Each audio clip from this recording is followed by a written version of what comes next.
interviewed Alison Hindell for Gossip.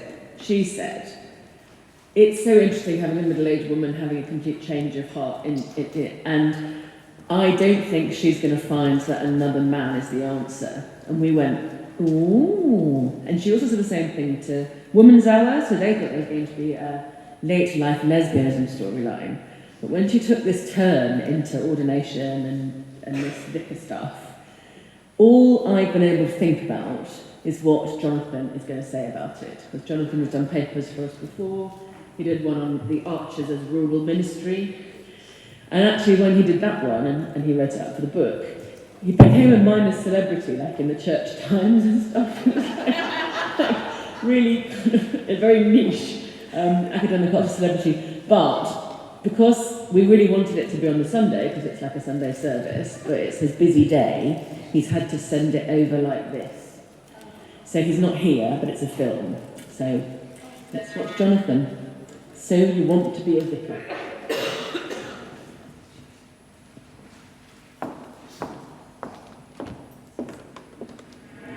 Good morning. I am sorry that I can't be with you in Reading, but Sunday morning commitments are something of an occupational hazard. I'm sure that you've had a great conference, and it's a privilege to be able to share some thoughts about Shula's vocational discernment, or, as others might put it to her, so, you want to be a vicar. It was, as so often in recent months, Tracy Horrobin who got it spectacularly right and spectacularly wrong at the same time.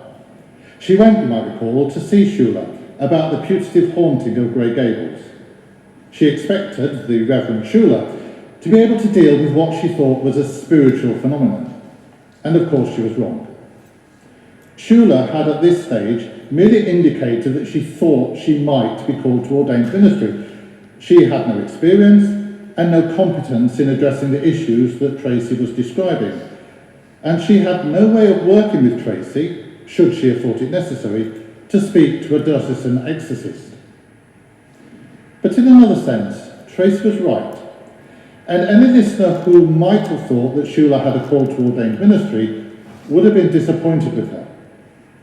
Shula assumed that Tracy was mocking her. She placed her own vulnerability at the centre of the conversation and failed properly to listen to Tracy or properly to explain her own position. Tracy's expectation that Shula was someone who could sort out her problem was mistaken. Her assumption that Shula might be able in some way to help was actually not unreasonable. It is, of course, harsh to judge Shula on one encounter, particularly one with someone as peculiarly irritating as Tracy Horrobin. And I confess on behalf of my profession, even the clergy find some people annoying. But for those who have experience in testing vocations to ordained ministry, it was a moment that raised a number of questions about Shula. Those questions are broadly three. Firstly, to what sort of ministry does Shula believe that she is called? Second, what evidence do we have that she's suitable for this ministry? And third, how has she come to think that she is called by God to ordination? Shula has always been a member of the Church of England. Each Christian denomination organises its ministry differently and will adopt different nomenclature. Those whom some call priests, others call presbyters, ministers or pastors, for instance. And each denomination also distinguishes between the order to which someone feels called and the position in which their ministry might be exercised. In terms of the order, the Church of England has deacons, priests and bishops. Shula has spoken, as do most who offer Anglican ministry, of becoming a priest. So part of her journey leads to explore with the selectors what it is about priesthood to which she feels called. The Anglican Ordinal describes priests as those who are called to be servants and shepherds among the people to whom they're sent, who proclaim the word of the Lord and watch for the signs of God's new creation, who teach and admonish, who call their hearers to repentance and declare in Christ's name the absolution and forgiveness of their sins, who tell the story of God's love, who baptize new disciples and walk with them in the way of Christ, nurturing them in the faith, who unfold the scriptures and preach the word, who preside at the Lord's table and lead God's people in worship, who bless the people in God's name, who resist evil, support the weak, defend the poor, and intercede for all in need, who minister to the sick and prepare the dying for their death. That is the ministry to which Shula claims that God is calling her. What is less clear is the position that Shula sees herself filling as a priest. The language here is used quite loosely. Anyone in a dog collar will be addressed as vicar, trust me, I know. It's unlikely that, strictly speaking, Shula would become a vicar in the sense of having responsibility for the whole life of a parish, the incumbency. Alan is the vicar of Ambridge, and I don't think that Shula's aspiration is to replace him. Within a parish, though, there can be a number of other priests, curates, who share, under the vicar's direction, the care or cure of souls. That is where I imagine Shula sees herself. To complicate the picture further, there are different sorts of curates. Some are those in training in preparation for incumbency, others those who in some way or other serve in a non-stipendiary role. And given that there's been no talk of Shula leaving the village or selling the stables, we can infer that this is how she imagines the future. Over the last half-century, the Church of England has developed different models for non-stipendiary ministry, as the traditional separation of ordained ministry from paid secular employment has been eroded. The model to which Shula is most likely to be drawn is of an ordained local minister, usually an unpaid and part-time assistant to the vicar, drawn from and resident in the parish. Whatever the position in which someone offers to serve, the Church of England has a process of discernment to which candidates are required to submit. Curiously, and unlike other dioceses in the Church of England, Felpersham does not appear to have a website to guide potential ordinands through selection. Neither does Felpersham appear to have been touched by the strategy of the Church in recent years. Recognising that stretched parish clergy are struggling to cover all the expectations placed on them, and that a dearth of ministers is a contributory factor in numerical decline, the Church of England has tried intentionally to encourage vocations to ordained ministry through the Great Vocations Conversation, setting targets for dioceses to recruit and focusing on particular groups of potential candidates, such as those from BAME groups or the under-30s. Not Shula, then. Felpersham takes a generous view on the age of ordinands. Shula is 61.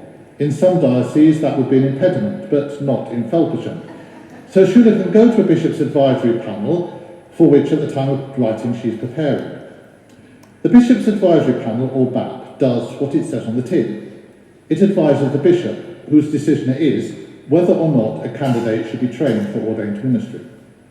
The BAP is a team of 4 people, 3 advisors and a secretary, who meet candidates over a period of 48 hours and examine them against 9 criteria. Firstly, vocation. What is the conviction that this person articulates? Ministry within the Church of England. Does the candidate understand the Anglican tradition or traditions? Third, spirituality.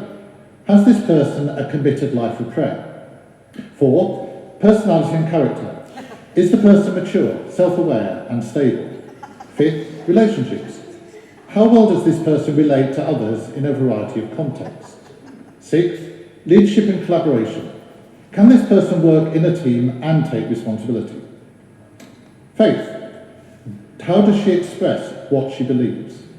8, mission evangelism. How does she approach the sharing of that faith with others? And 9th, quality of mind. Can she undertake the studies necessary to train for priesthood? The first of these is the sine qua non. Unless the panel is persuaded that what the candidate describes as a call of God on her or his life, it will not recommend to the bishop that the candidate be sent forward for training.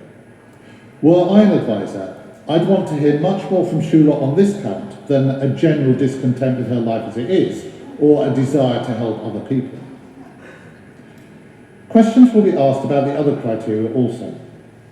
In making their assessment, advisors consider the candidate's presentation to the group, her contribution in discussion, a series of one-to-one interviews, and a wealth of paperwork, including, you'll remember, a sort of autobiography that she had to submit. Assuming that Shula has been honest in her narrative, the advisors are bound to have some questions about the personality and character criterion. Known to be pious, if not sanctimonious, Schuler wrestled with Jim's accusation of hypocrisy, though he's now changed his view. Nonetheless, were I on the panel, my worries would be around relationships. The Ministries Division of the Church of England describes this criterion as candidates should show the capacity to build healthy personal, professional and pastoral relationships. They should demonstrate an awareness of the need for and ability to establish and sustain appropriate boundaries between personal and professional life and within pastoral relationships.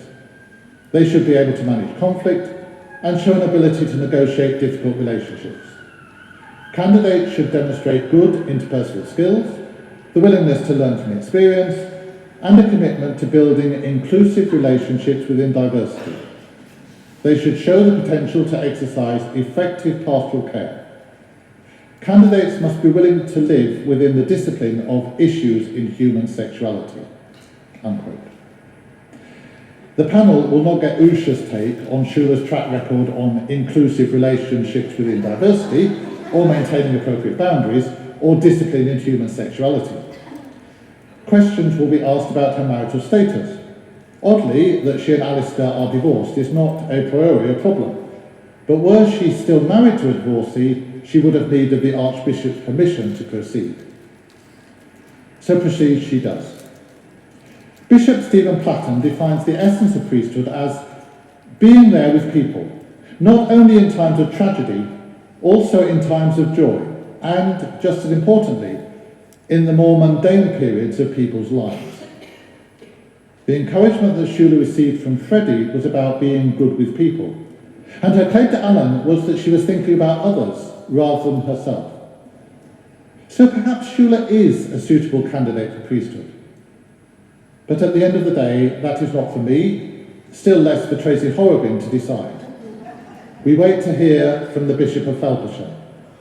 It's the Bishop's duty under canon law to take care that he, admit no person into holy orders, but such as he knows either by himself or by sufficient testimony to have been baptised and confirmed, to be sufficiently instructed in Holy Scripture and in the doctrine, discipline and worship of the Church of England, and to be of virtuous conversation and good repute, and such as to be an wholesome example and pattern to the flock of Christ. Is that the Schuler we know?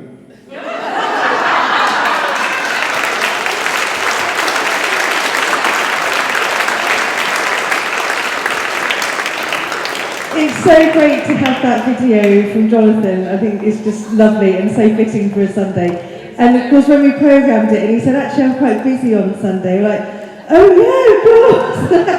So it's really great that he can be with us here. What do we think? What do we think to his question? If we were that advisory panel for the bishops, would we be giving a yay or a nay for Schuler going forward?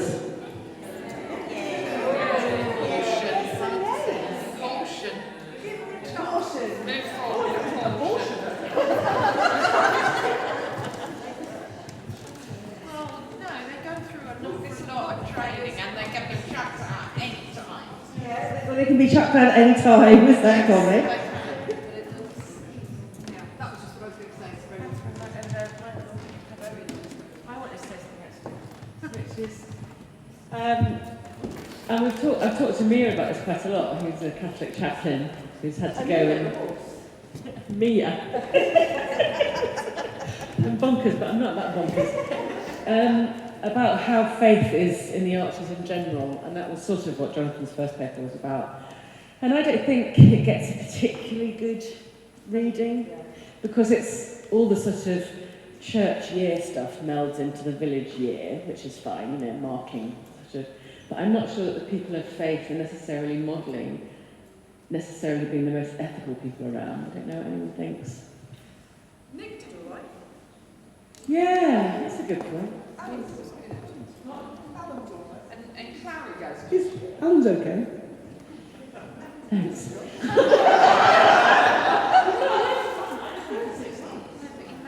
She's on a retreat. A reflection of, like, church people in general in the class. I mean, that's obviously always the point, isn't it? Is that... Sorry, Catherine, you wanted to say something? The panel won't see the Schuler that we know. they'll see the Shula that Shula puts forward. Yeah. And Shula has enough experience to put forward what she thinks the panel want to see.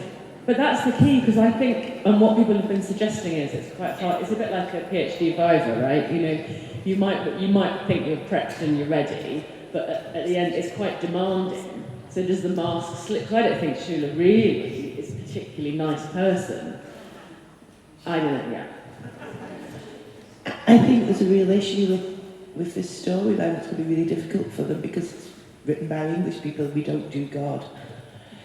Whether Sheila becomes a vicar or not is whether God calls her to become a vicar. She could be everything that Sheila is. If God calls her, she has to become a vicar because it is a spiritual calling. And I've mentioned it a couple of times on Twitter, and people have almost recoiled because we don't do God in the idea that vocation is hearing God's voice telling you that you have a vocation, and realistically that's the first thing that the bishop's panel will discern. They might tell her ministry isn't for the priesthood because she's Shula, and even though I like you, they might say maybe missionary work or something, they might say. But they're going to struggle because we really don't like talking about these things as English people. Can I just say, Clara, just in case you missed it, that somebody's going to put Shula in the missionary position. This is the kind of smut that we're here for. I think Sheila should be given a chance. It's not about being nice in the English way, being in faith and ministry. I think it's a misapprehension about it. I get it. I think the thing that sticks out though is all that weirdness about the Hunt Sabbath with Rob and stuff. It was like she didn't do the right thing at that time, irrespective of. She hasn't done the right thing a number of times. Yeah, well, tell us about that, Sally. Let her without sin cast the... Oh, sorry. I don't know. I mean, yeah, you're absolutely right, Karen. We don't it's not comfortable. You can feel it straight away. Something tightens up when you start to talk about faith.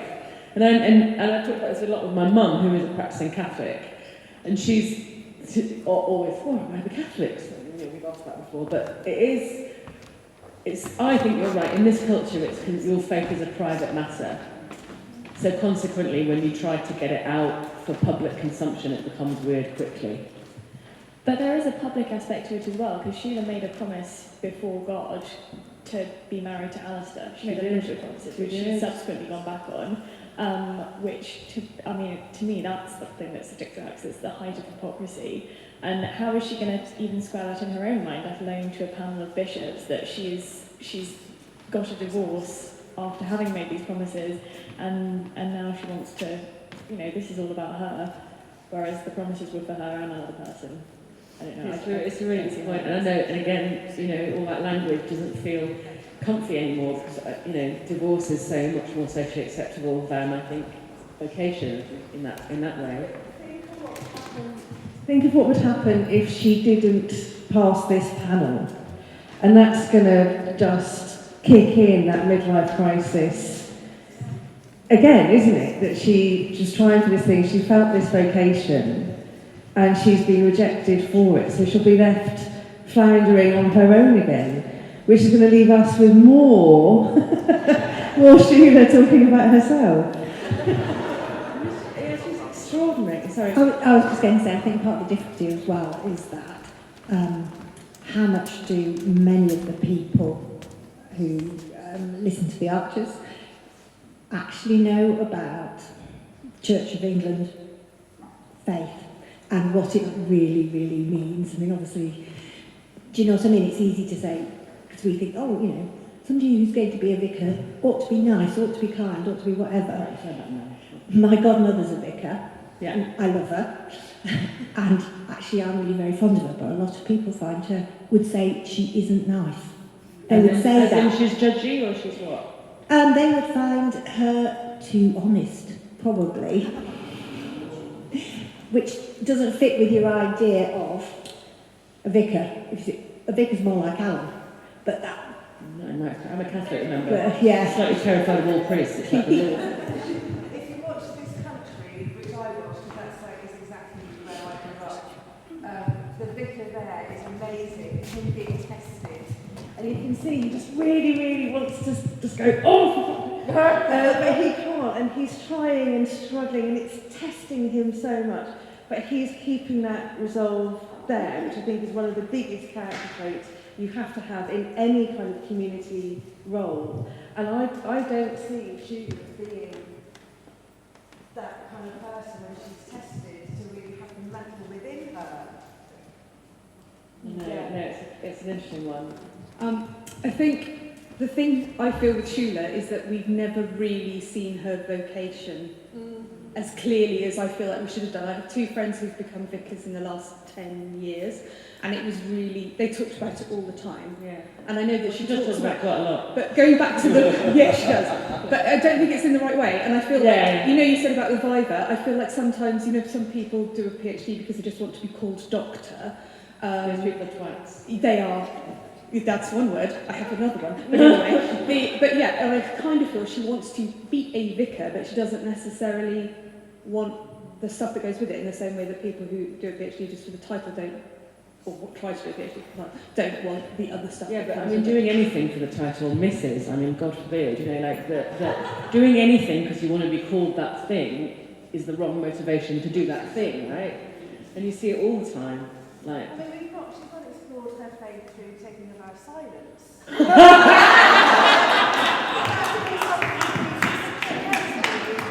Interesting radio. Hang on, Cara. I can't hear you.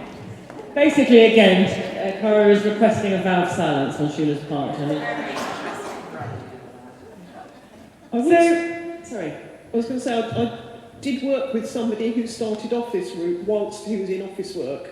He'd had an extremely colourful past, which did include periods of living rough on the street, drug taking, he had been divorced, he had been imprisoned. Sounds great. Yeah, it was nice. The most unlikely person to take this route, but since he'd met with his wife, he had been attracted to the church, and now in his mid-40s, he has now taken that route. He was carried on working for several years. Nobody else in the office would talk to him about it. I'm a total atheist. We used to have sitting discussions about the theology discussions he had had and what other people's attitudes were, and very, very different attitudes. But his approach changed as well. Right. And I always thought he was a tolerant person. He actually changed a lot more, tolerant in different ways. No, good ways, not bad ways.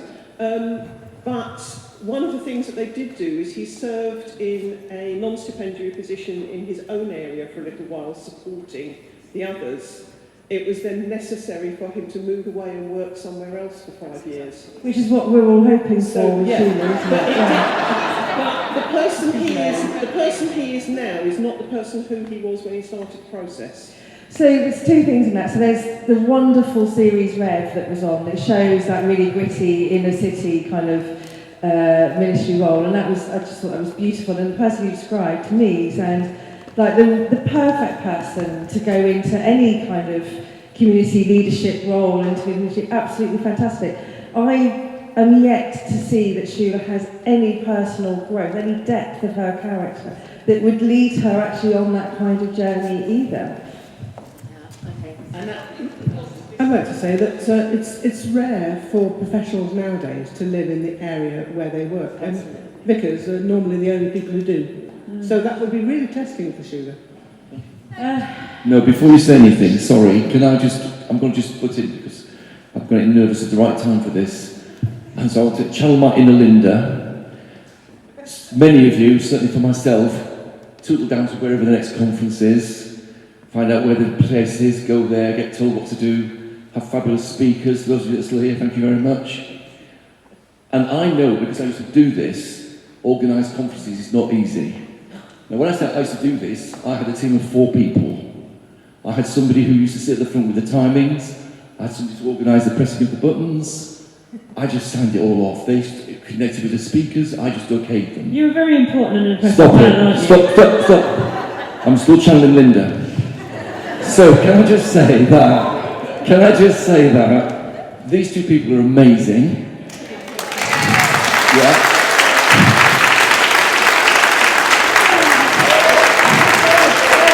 Yes, everybody, come on!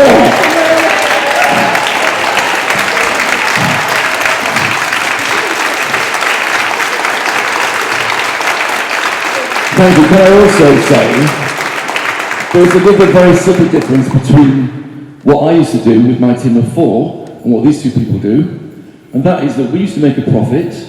It was for a good reason, I hasten to add. It was a charity and all the rest of it, but it was still a profit. And I never ever had to put my neck on the line for if it went belly up. I would be liable for it. So quite frankly, these 2 people need a medal. So I wasn't going to say 3 cheers, but a standing ovation is much better. I wish I thought of that. Thank you very much, everybody. Thank you.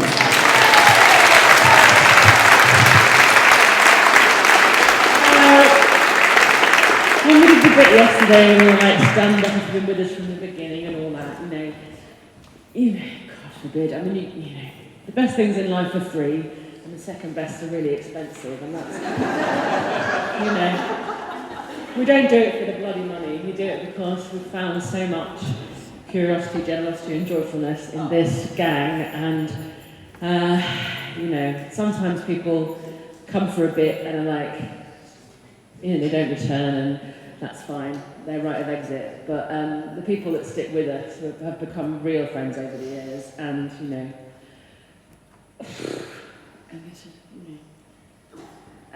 we are driven to make it amazing every time, because we have got a big, huge emotional lack somewhere deep in our dark souls. So,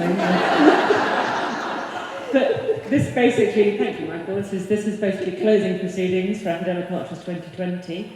We should be out of here by 12, which is nice because it's getting to be about the right temperature now. As I say, we're not going to be on the road again, so stick with us in the group. If you're new to the Tweet Along, I can see some people with a light in their eyes. I didn't realise all this irreverence was happening under my very nose. It's very fun. And that bit I love. I love the papers. We work really hard to make them really good quality, and the peer review process, many of you involved in, all that stuff.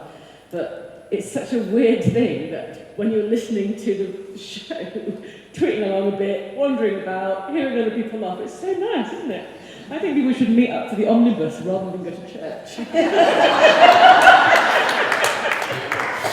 And I think that's it from me. We have actually scraped to breaking even this year, so don't worry. Saying that though, if you do want to do a voluntary donation for the merch, that would be lovely, not least because it means we don't then have to carry them all over on the train. And it's not for you since you were here, but people that have been on the stream, in order to keep that making some sense, we ask for a donation of £12. So if you are feeling as you're still generous, you can donate via that link. But as I say, rather than last year when we were going on the last day, right, yes, we like the money that jingles, but we prefer the money that folds. We nearly lost 8,000 on Sheffield, and I had that conversation with my husband where he was like, so your side hustle, your voluntary gig, is going to cost us £4,000. And I was like, it's all about the kids. These people are my friends. Can I just say, why don't you choose? Just a thought, as a first timer, it's been lovely, but it was very cold yesterday. Why don't you ask the organisers to give you a 15% discount, and that can go towards next year? Maybe, yeah. Make it the 70th a really big one. So there's no way that we could ever do anything to get any reserves in for next year, because a conference costs 20 to 25 grand no matter what. So there is no profit in it, regardless of any discount, really. But still, if you want to, to be honest, they've been really lovely, and lots of it was fine. But the only time we had for a recce was June, and it didn't even occur to us that this is all single glazed and stuff. It was what, to me, we just don't really say, yeah, sorry. I did give we're in an old building in February, yeah. But as I say, I worked at Ultras for 4 years and I've never once worn. So there we are. Unless anyone wants to say anything else, then I guess... Oh, I've got one more thing. I keep forgetting this. Somebody dropped a penknife at Merle. If that is yours? Good. It's quite nice, actually. It says Helen Titchener on the handle. It is quite rusty, so maybe. Crusty. Share a taxi to the train Yeah. station. do that. Yeah, self-organised for, yeah, there'll be loads of taxis going, I'm sure, yeah, absolutely. And just with that, thank you very much, everybody. See you very soon.